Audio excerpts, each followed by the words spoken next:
dire que c'est en exclusivité que vous m'accordez cette interview. Vous n'étiez pas là, vous veniez d'arriver. Vous savez très bien ce qui se passe en Europe ces derniers temps, justement suite à la position donnée par le président de l'UDPS, M. Etienne Tshisekedi, qui est d'accord pour dialoguer finalement avec le président Kabila. Il y a eu séparation, il y a eu éclatement. Aujourd'hui, le mouvement des Congolais qu'on appelle combattants aujourd'hui sont en confrontation. Il y a eu certains qui se battent, il y a certains qui s'insultent. La dernière vidéo que j'ai regardée, il y a eu quand même un monsieur qui s'est levé pour dénoncer pourquoi est-ce qu'on doit contredire M. Etienne Tshisekedi aujourd'hui et que les Baluba devaient attaquer les Bangala. J'espère que finalement M. Tshisekedi lui-même est au courant de cela. Qu'est-ce qu'il fait pour apaiser les esprits? D'abord cette question et puis on va développer.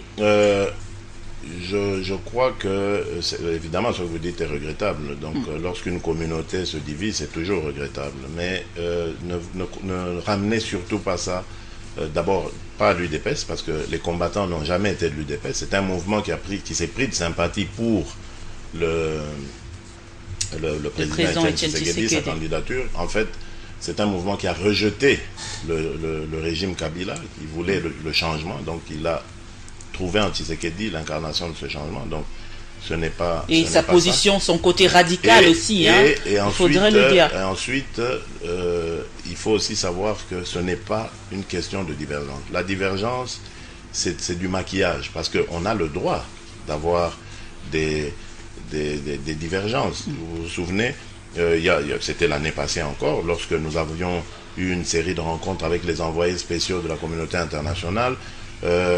On nous faisait le procès, nous, c'est-à-dire le secrétaire général Bruno Mavungu et moi, d'avoir scellé une alliance avec, entre autres, M. Vital Kamerhe et son UNC, ce qui n'était pas vrai d'ailleurs, parce qu'on était dans la dynamique de ce dialogue depuis lors. D'abord, une parenthèse, quelles sont vos relations aujourd'hui avec Vital Kamerhe avant de continuer? Ne me perdez pas, s'il vous plaît. On va y revenir. Donc, vous voyez, mais ça se faisait dans le débat. Très bien. Il n'y avait pas d'injure, il n'y avait rien du tout. On discutait. Écoutez, c'est pas une alliance, c'est une convergence de vues vers le dialogue parce qu'on pense que c'est ça qu'il faut, etc. Donc on a eu ce débat. Mais curieusement, aujourd'hui, qu'on continue de parler de dialogue, vous voyez que ça change d'allure, ça devient autre. Non, ces combattants sont manipulés. Il faut le savoir. Et ils sont manipulés par un certain monsieur un homme du passé. C'est qui ce monsieur? Monsieur Ngwanda, c'est bien cela. Je n'ai même pas envie Honoré Ngwanda, oui, allez-y. De lui faire l'honneur de citer son nom. Allez-y. C'est ce monsieur qui manipule les combattants du passé, qui est totalement déconnecté, qui est en mal de positionnement, qui pourtant a énormément de sang sur les mains, qui a une des responsabilités historiques de l'échec du régime défait, le régime Mobutu, qui pouvait encore même jusqu'en dernière minute sauver les meubles et empêcher à cet AFDL de venir avec son lot de malheurs comme on sait. C'est ce monsieur qui aujourd'hui essaye de se repositionner, d'exister alors qu'il n'a jamais été un homme politique. Mais est-ce que vous pensez que Honoré Ngwanda est capable de manipuler les grandes personnes comme les combattants? Ils sont quand même. C'est un homme qui n'a jamais été un politique, c'est un tortionnaire de formation et de service. Et donc, c'est à cause de cet homme qui est un manipulateur né, qui a d'ailleurs appris cet art de la manipulation de l'opinion, etc. Et c'est lui, c'est cet homme qui a pris une frange. Parce qu'attention, c'est des grandes personnes, ces combattants-là, qui croient en Ngwanda. C'est pas peut-être monsieur Honoré Ngwanda qui les manipule, peut-être qu'ils croient en sa conviction, ils sont convaincus. Mais vous verrez, mais c'est une poignée de gens, c'est même pas... C'est une poignée de gens qui... Ils ne représentent pas grand-chose dans la communauté qui ont l'éducation qu'ils ont, parce que bon, il faut aussi voir les prestations et leurs envolées oratoires. Les insultes surgissent de partout. Donc, je veux dire... du camp Tshisekedi et du camp Ngwanda, ça surgit ce sont ces gens-là, ce sont ces gens qui s'adonnent facilement à ces choses. Mais c'est une poignée de gens qui fait évidemment du bruit et qui fait croire que c'est une opinion... non, je reviens d'Europe, je peux vous le dire, tout est calme, il y a aucun problème. Il y a les pro-dialogue et les anti, et les discussions se passent comme tout à ici, fait d'ailleurs. librement. Et voilà, c'est ça, je vous ai dit, c'est ça qui fait la richesse d'une opinion. Donc il faut qu'on ait comme ça le droit de penser à ce qu'on veut, tant que c'est dans le respect de l'autre, il n'y a aucun problème. Avant de Mais quand on continuer, amène de la manipulation, des relents tribaux aujourd'hui, dans le Congo d'aujourd'hui, qui se veut uni, qui est uni d'ailleurs, pour la cohésion nationale. Voilà. Dans un Congo pareil, vous avez des gens qui reviennent avec des relents tribaux en faisant croire que la position du dialogue, ce ne sont que les Louba du Kasaï qui y pensent, alors que c'est totalement faux. Vous le savez que c'est totalement faux. Et que eux étaient... mais non, c'est totalement... Alors on utilise des bons hommes qui ne comprennent pas grand-chose. Oui, mais monsieur Félix Tshisekedi, s'il vous plaît, il ne faudrait pas aussi le condamner. Il y a eu plusieurs personnes, plusieurs combattants de grande envergure qui ont suivi monsieur Etienne Tshisekedi par rapport à sa position aussi radicale. Monsieur Tshisekedi qui n'a jamais accepté le président de la République, qui n'a jamais admis que le président de la République a été élu, qui ne reconnaît même pas sa légitimité. Finalement, il va dialoguer avec lui. Eh bien, c'est quand même normal qu'il soit déçu. Cette masse de personnes que vous considérez de poignée. Oui, d'accord. Oui. Vous savez, madame, quand on fait de la politique, on doit savoir qu'en politique, les positions ne sont pas figées. Les positions évoluent en fonction des données, voilà, des données du moment, de la conjoncture. Il est vrai que nous avions dit en son temps, et nous continuons de le dire, pour nous, à nos yeux. Ce n'est pas de l'inconstance, mais c'est le dynamisme. Monsieur Joseph Kabila, à nos yeux, n'a jamais été élu par les Congolais. Notre victoire nous a été usurpée. Vous persistez là-dessus. Nous continuons de le dire. Mais il s'est fait qu'il est là. C'est un fait. Il est là. Et quand les représentants de la communauté internationale viennent au Congo, ils le voient et ils nous voient. Donc c'est clair qu'il est quelque part pris en compte. Mais en même temps, à côté de ça, il y a le Congo qu'il faut gérer. Il y a l'avenir de ce pays. Et on ne peut pas hypothéquer l'avenir de ce pays rien que sur des problèmes d'humeur. M. Kabila a pris le pouvoir par la force en 2011 et vous avez vu qu'il a eu du mal à gérer ce pouvoir. Nous pensons que nous avons gagné les élections en 2011, mais vous voyez que nous avons du mal à accéder à l'effectivité du pouvoir. Donc ça veut dire qu'à un certain moment, quand on est des hommes politiques responsables, qu'on a en point de mire le souci les intérêts plutôt des Congolais, on doit savoir mettre de l'eau dans son vin. Et le dialogue, c'est une façon pour nous de mettre de l'eau dans notre vin. Ce n'est pas du tout une faiblesse, c'est une façon pour nous de mettre de l'eau dans notre vin, pas pour faire allégeance à Kabila, loin de là, je vous le certifie, mais pour faire avancer le Congo. Et c'est ça qui doit être notre mission, de faire avancer le Congo. Donc voilà. Ceux-là qui ne sont pas d'accord avec vous, qui ont cru au radicalisme de M. Etienne Tshisekedi, qui sont partis, qui sont déçus, mais pas seulement ceux-là qui sont en Europe ou ici en République, il faudrait dire... Les mots radicalisme, extrémisme et tout ça, ce sont des mots. Moi je dis réalisme. C'est ce mot-là qui doit nous conduire, nous guider tous les jours. Il y a les réalités ici. Quand moi je sors le matin de chez moi, je rencontre la misère à la porte. Et cette misère n'attend pas le radicalisme de Tshisekedi. Très bien. Vous voyez? Donc cette misère, elle demande à être réglée. Cette misère, elle demande à être dissipée. Et pour ça, il y a des problèmes politiques qui empêchent ces hommes et ces femmes d'envoyer décemment leurs enfants à l'école, de pouvoir les faire soigner, d'avoir du travail décent et bien rémunéré, etc. Donc tout ça, ce sont nos soucis du quotidien qu'on ne doit pas ramener aux humeurs ou aux positions politiques d'un individu ou d'un groupe d'individus. C'est le Congo qui est en jeu ici. Nous devons, en tant que Congolais, trouver des solutions pour notre pays. Et ces solutions, nous pensons qu'elles passent par le dialogue. Un dialogue entre hommes, bon, c'est pas que j'exclus les femmes, c'est un terme quand on dit entre hommes, se regarder les yeux dans les yeux et se dire ce qui ne va pas et essayer d'avancer pour le Congo. Très bien, il faudrait dire quand même la position finale de l'UDPS d'accepter le dialogue a étonné plus d'un qui regardait Tshisekedi dans ce radicalisme-là. Non, madame, je corrige tout de suite. Nous avons accédé à cette position. Comme je vous l'ai dit ici, je crois que je l'ai évoqué à un moment donné, il y a eu l'année passée des rencontres, pas avec seulement l'UDPS, mais avec toute la classe politique, enfin, choisies sur les critères que eux considéraient, ces représentants de la communauté internationale considéraient comme objectifs. Donc, ils sont venus nous rencontrer. Nous avons eu plusieurs séances de travail avec les envoyés spéciaux. À un moment, d'ailleurs, tout au début, il y avait les représentants du camp Kabila qui sont partis après que leur chef ait tensé les diplomates, d'avoir pris langue avec une certaine opposition, etc. Mais on n'a pas... Ils ont fait fi de ces grimaces et ils ont continué. Nous avons continué. Et c'est là que nous avons été convaincus que le dialogue est un passage obligé. C'est ça la politique, je vous ai dit, elle est dynamique, elle n'est pas statique. Il faut évoluer. Et nous avons compris que avec la communauté internationale et l'implication de tous les acteurs politiques qui comptent dans ce pays, nous pouvons arriver à une solution. Et donc débloquer cette crise qui frappe en premier les Congolais. Parce que nous autres ici, c'est vrai que nous ne roulons pas sur l'or, mais bon, moi je ne peux pas me plaindre de mourir de faim. Mais il y a des gens dans ce pays qui ne mangent pas. Des enfants. Et ça, c'est inacceptable. Alors,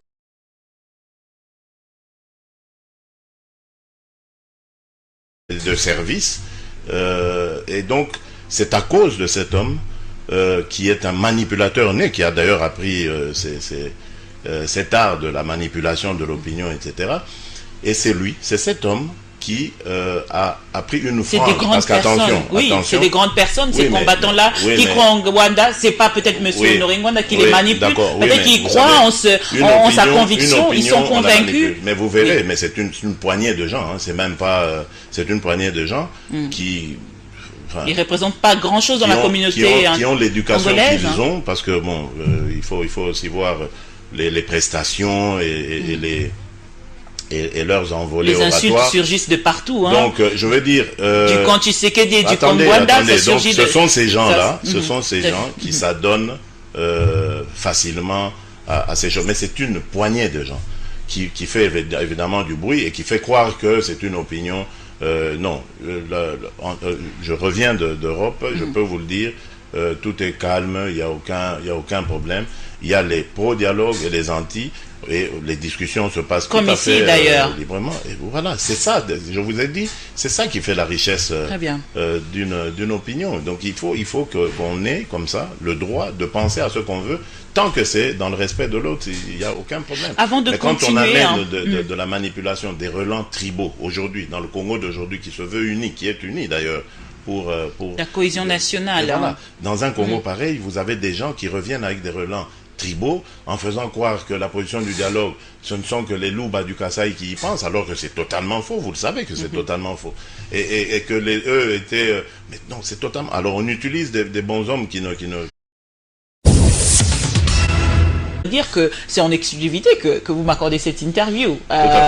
Vous n'étiez pas là, vous veniez d'arriver. Vous savez très bien ce qui se passe en Europe ces derniers temps, justement suite à la position donnée par le président de l'UDPS, M. Etienne Tshisekedi, qui est d'accord pour dialoguer finalement avec le président Kabila. Il y a eu séparation, il y a eu éclatement. Aujourd'hui, le mouvement des Congolais qu'on appelle combattants aujourd'hui sont en confrontation. Il y a eu certains qui se battent. Il y a certains qui s'insultent. La dernière vidéo que j'ai regardée, il y a eu quand même un monsieur qui s'est levé pour dénoncer pourquoi est-ce qu'on doit contredire monsieur Etienne Tshisekedi aujourd'hui et que les Baluba devaient attaquer les Bangala. J'espère que finalement monsieur Tshisekedi lui-même est au courant de cela. Qu'est-ce qu'il fait pour apaiser les esprits? D'abord cette question et puis on va développer.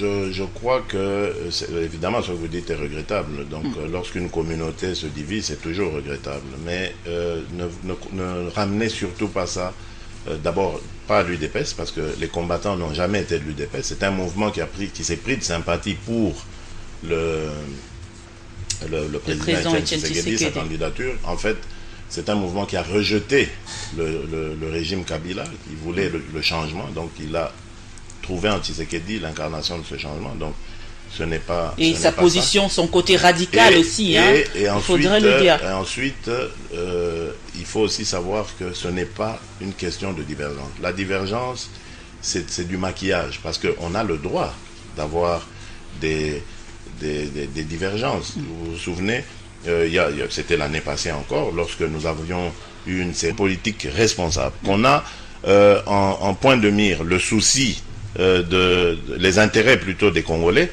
on doit savoir mettre de l'eau dans son vin.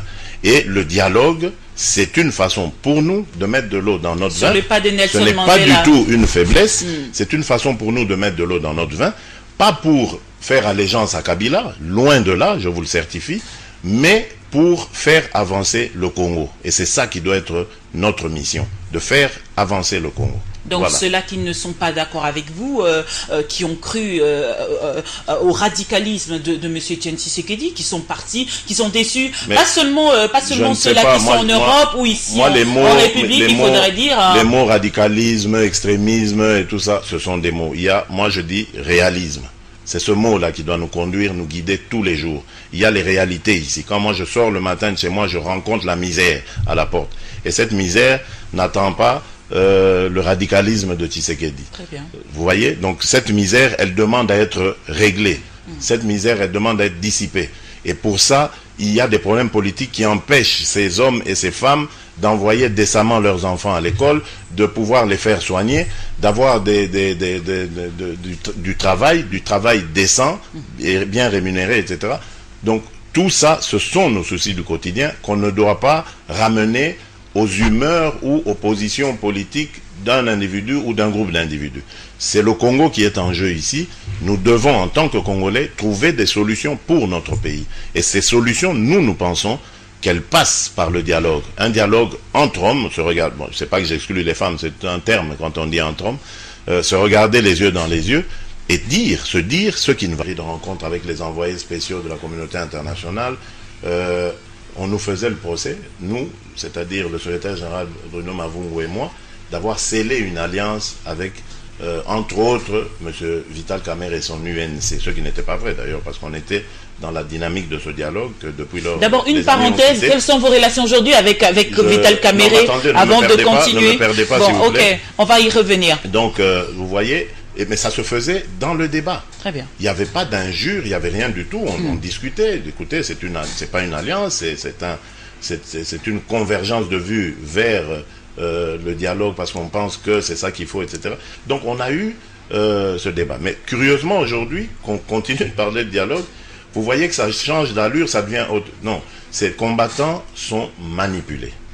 Il faut le savoir. Et ils sont manipulés par un certain monsieur un homme du passé. C'est qui ce monsieur? Monsieur Ngwanda, c'est bien cela. Je n'ai même pas envie Honoré Ngwanda, oui, allez-y. lui faire l'honneur de citer son nom. Allez-y. C'est ce monsieur qui manipule les combattants du passé, qui est totalement déconnecté, qui est en mal de positionnement, qui pourtant a énormément de sang sur les mains, qui a une des responsabilités historiques de l'échec du régime défait, le régime Mobutu, qui pouvait encore même jusqu'en dernière minute sauver les meubles et empêcher à cet AFDL de venir avec son lot de malheurs comme on sait.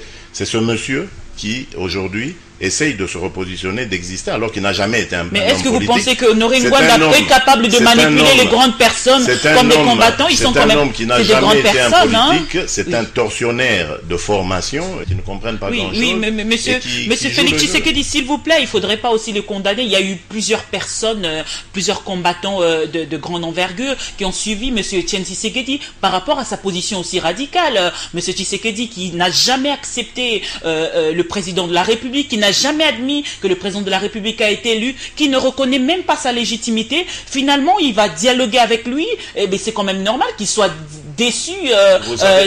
Cette masse de personnes que vous connaissez, vous considérez de poignée. Oui, d'accord. Oui. Vous savez, madame, quand on fait de la politique, on doit savoir qu'en politique, les positions ne sont pas figées. Les positions évoluent en fonction des données, des données du moment, de la conjoncture. Il est vrai que nous avions dit en son temps, et nous continuons de le dire, pour nous, à nos yeux. Ce n'est pas de l'inconstance, mais c'est le dynamisme. Monsieur Joseph Kabila, à nos yeux, n'a jamais été élu par les Congolais. Notre victoire nous a été usurpée. Vous persistez là-dessus. Nous continuons de le dire. Mais il s'est fait qu'il est là. C'est un fait. Il est là. Et quand les représentants de la communauté internationale viennent au Congo, ils le voient et ils nous voient. Donc c'est clair qu'il est quelque part pris en compte.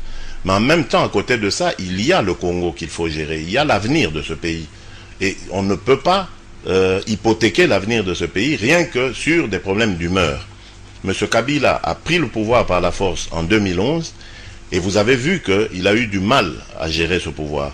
Nous pensons que nous avons gagné les élections en 2011, mais vous voyez que nous avons du mal à accéder à l'effectivité du pouvoir.